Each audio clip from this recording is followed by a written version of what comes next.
Hey everyone, welcome back to the channel. Today, I'm not just sharing a story. I'm talking about the time a full-blown semi-truck, a massive 18-wheeler, was parked on my front lawn, courtesy of the most entitled person I have ever met, a woman I now exclusively call the Queen of Covenants. If you think your neighborhood drama is bad, trust me, this is where the teenage pranks ended and the federal felony began. I always thought having an arch-nemesis was something reserved for comic books, a Lex Luthor, a Joker, but my personal villain, was just a regular suburban woman named Brenda, the self-appointed tyrant of the Willow Creek Estates HOA board. She saw me, an unapologetic non-member living right on the border of her perfect little kingdom, as a direct threat to her authority, a smudge on her pristine landscape. I've always made it clear, I'm not joining the HOA. There's no law forcing me, and honestly, the thought of paying dues to have Brenda tell me what color to paint my mailbox gives me hives. I saw the signs online, right? Never trust a stranger offering to manage your life for a fee. But Brenda, she took my refusal as a personal declaration of war. Her initial attempts to encourage me to join were pitiful, truly embarrassing. We're talking classic high school mean girl stuff, but carried out by a woman in her late 50s. She'd steal my recycling bin, which, fine, annoying. She'd leave passive-aggressive notes on my windshield about my unruly petunias. Once, I found a single suspiciously dry piece of dog waste right on my welcome mat. I didn't get angry. I was genuinely disappointed. I live in the age of drones and deep fakes, and this was the best she could come up with? It was almost sad. But then, Brenda took a massive, irrevocable leap from being a neighborhood nuisance to being a full-blown criminal. This is where I have to pause and explain my property line, because it's the key to this entire saga. In Willow Creek Estates, the HOA claims the first 10 feet of everyone's lawn closest to the street, a sort of communal easement where they can plant their required shrubbery or set up their seasonal banners. Since I never joined the HOA, legally, that 10 feet still belongs entirely to me.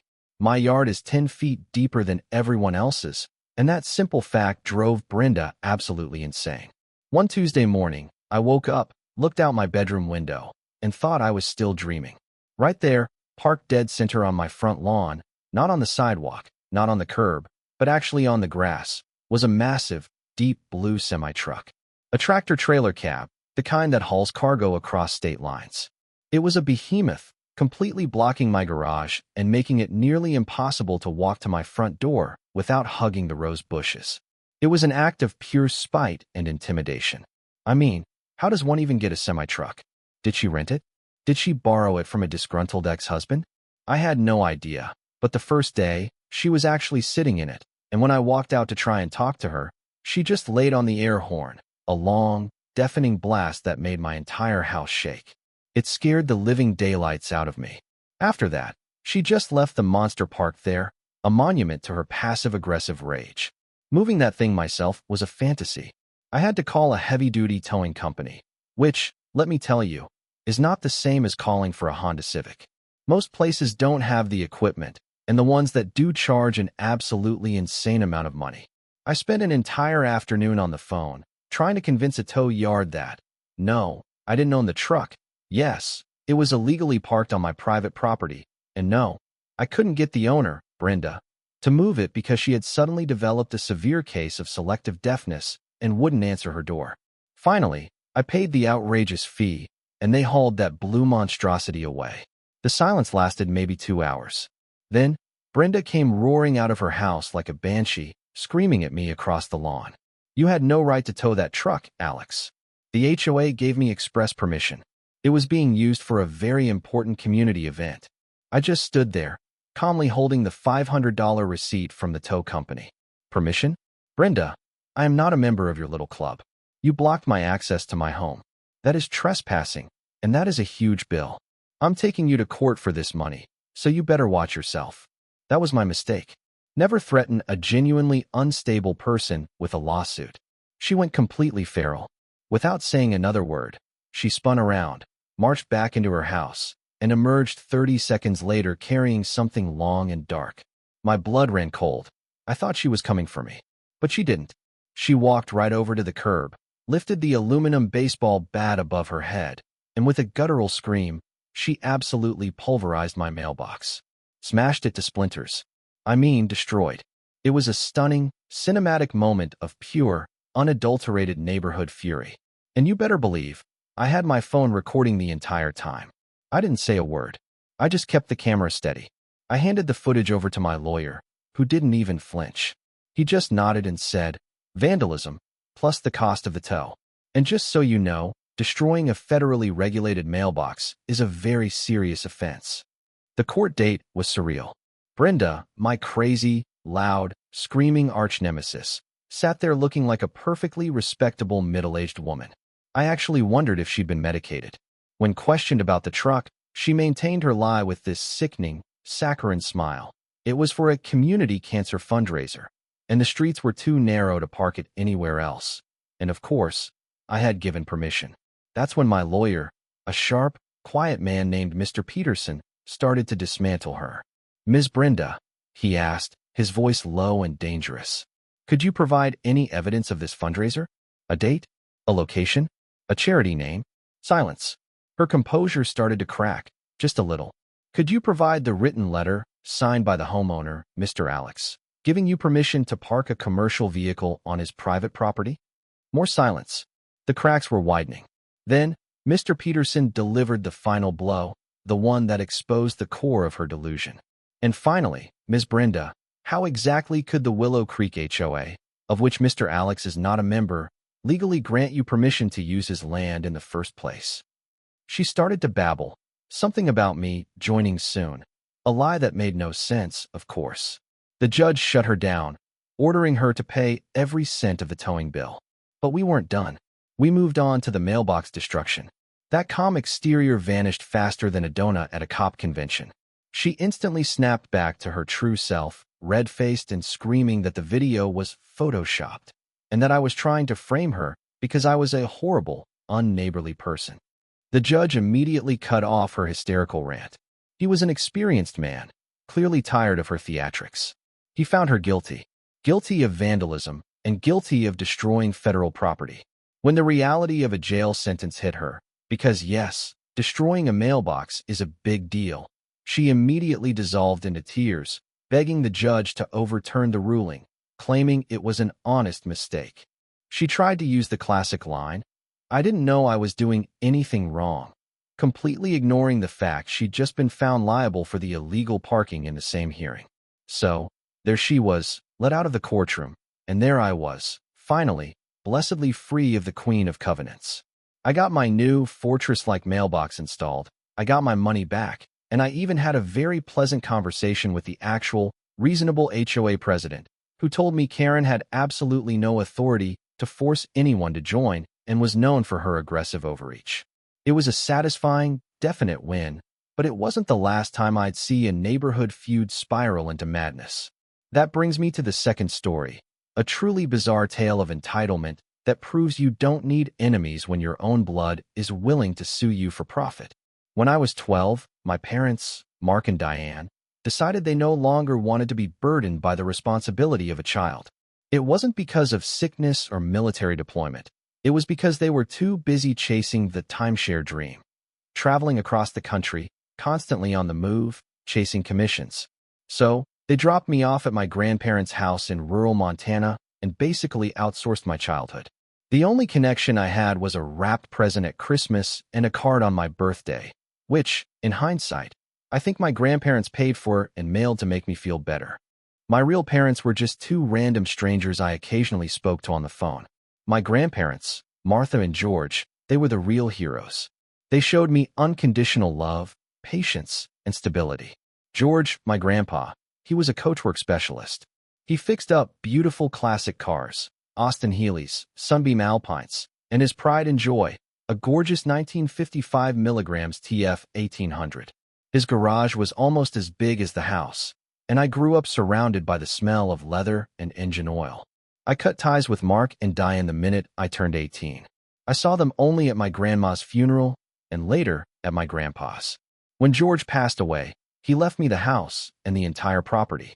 The workshop, the sprawling lawn, everything.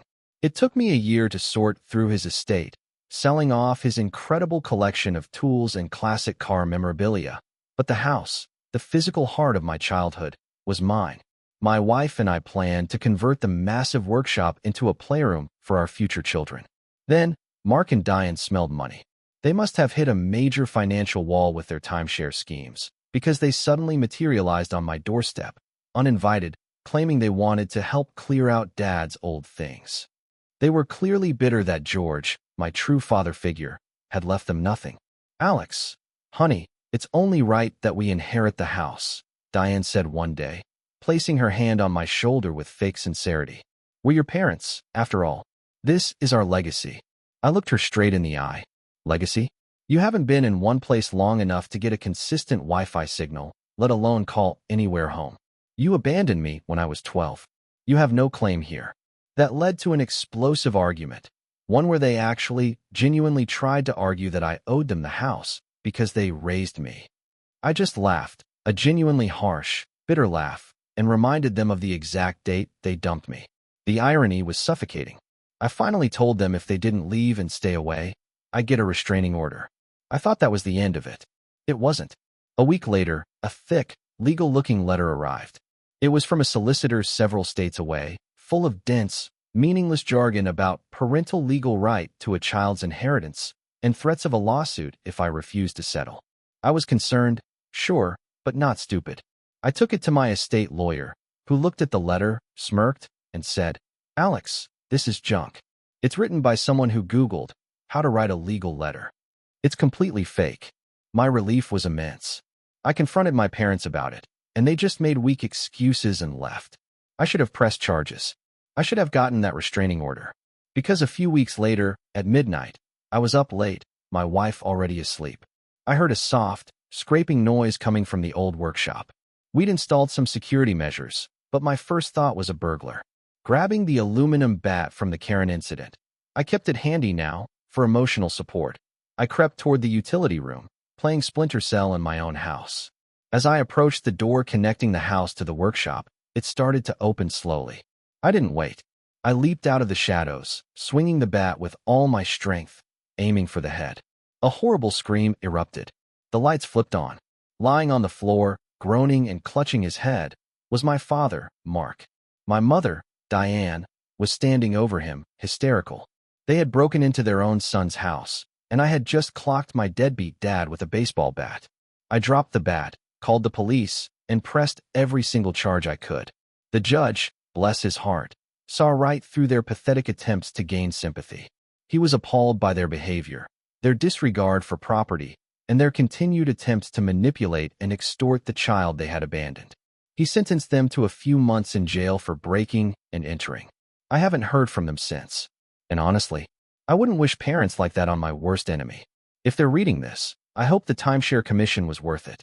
Now, for our final, highly requested story, the legendary feud with the Bucket Woman, an absolute masterclass in petty, sustained revenge that saved me from months of therapy.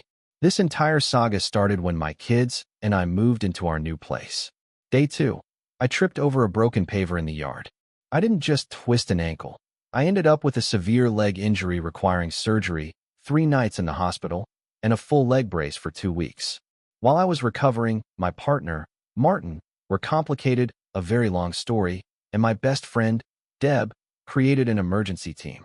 They finished unpacking, kept the kids fed, and Martin even did some minor garden work, like laying old fence posts along the shared boundary to stop the neighbor's dog from constantly digging under our fence. Hobbling out to the mailbox on crutches, I met the landlord of the house next door.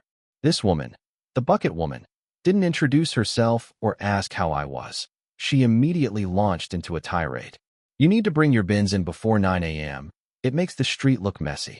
And those posts," she pointed a bony finger at Martin's fence work, "you need to move them. They're interfering with the grass on my side." I explained, through gritted teeth, that I was on crutches and that the posts were necessary to stop the dog from destroying my yard. I finished with a very cool, "By the way, hello to you too."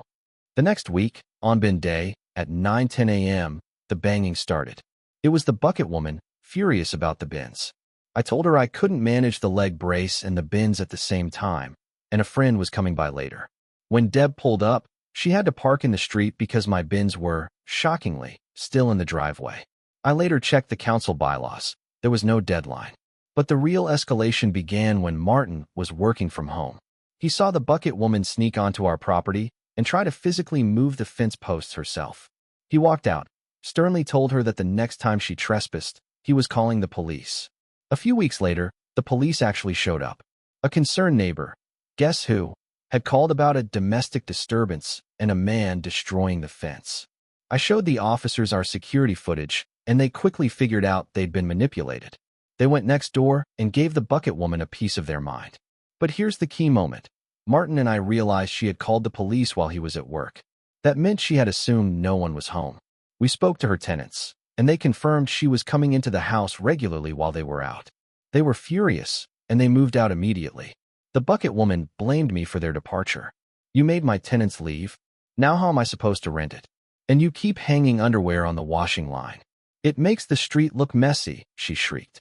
Underwear on the washing line. I didn't wear anything inappropriate. That phrase, that specific detail, made my stomach drop. Martin checked the security footage more diligently, and what we saw made us feel sick. She wasn't just looking over the fence. She was walking into our backyard when we weren't home, looking through the windows, actually checking what was on my line. We put up a tall, heavy-duty side gate. We told her any communication had to go through a lawyer. We recorded and reported every single instance of trespass to the non-emergency police line. She retaliated by calling 000, the emergency line, and claimed my dangerous dog had attacked her, and she was injured fleeing the scene. The police came, and they found 2 house cats, a house rabbit, and the disemboweled corpse of a catnip mouse. Martin pulled the security footage, which I've been asked not to describe in detail, but let's just say it involved a very startled indoor cat, a frantic neighbor, and a closed gate. The police officer trying not to laugh was truly priceless. It was time for our petty, elegant revenge. Martin bought 2 items that instantly became my most romantic gifts ever: a motion-activated water sprayer, which we christened Darth Sprinkler, and a couple of rubber snakes. We strategically placed the first robo-sprinkler. We spent an entire afternoon with our neighbors, Andy and Terry, scientifically adjusting the settings. It needed to be sensitive enough to blast anyone lingering by the windows, but not so sensitive that legitimate visitors got soaked. The logic was simple. She could turn the garden tap off, but she's built like a tank and looks to be in her 60s. She doesn't have the ninja skills to reach it without getting wet first. The first victim of the robo-sprinkler was Max, the neighbor's cat, who got the shock of his life when he went to pee on my rosemary plant and the garden peed back. Max ran home like he'd been fired out of a cat cannon. But the real target was hit on Tuesday afternoon. Martin was working from the back of the house when he heard a blood-curdling howl from our fluffy couch potato cat, immediately followed by an exaggerated shriek from outside. He ran to the front window just in time to see the bucket woman retreating behind her fence. He checked the security footage, and I got a text. Good news or bad news? I chose good news. His text simply said, "Got her." The footage confirmed it. The bucket woman entered the garden, heading directly for the bedroom window. Robo Sprinkler 1 detected her and fired a full, direct blast. Startled, she ran, changing direction, and Robo Sprinkler 1 had completed its arc, firing again and hitting her a second time. In her shock, she ran past the gate and body slammed my poor, defenseless rosemary plant before finally stumbling next door. The effect was instantaneous and profound. It's been weeks, and she hasn't set foot on our property. She still paces outside, staring, but she keeps a wide, soaking wet berth from the windows and the garden. A couple of squirts of cold water were all it took to shock some reality into the Queen of Covenants and the bucket woman.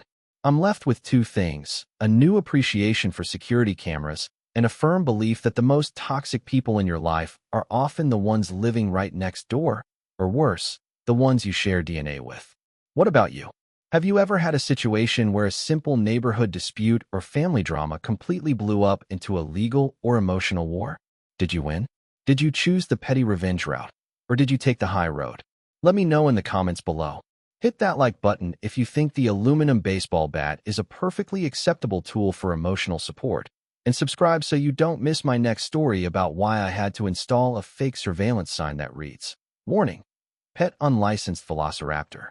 Thanks for watching, and I'll see you in the comments.